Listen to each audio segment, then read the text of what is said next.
Salam hörmətli izləyicilər. Bu dəfə biz sizinlə 636-cı ildə baş vermiş Kadisiya döyüşü haqqında danışacağıq.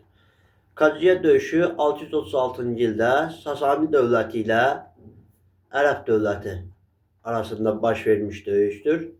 Kadisiya döyüşündə Sasani dövlətini idarə edən Sasaninin sonuncu hökmdarı 3-cü Yezdaged 632-651-ci illər hakimiyyətdə olmuşdur. Ərəb dövlətində isə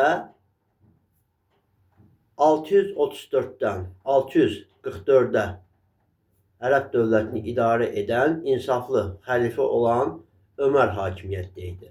Bəli, Sasani və Ərəb arasında baş verən Kadisiya döyüşündə Sasani məğlub olur, ərəblər isə böyük qələbə qazanır.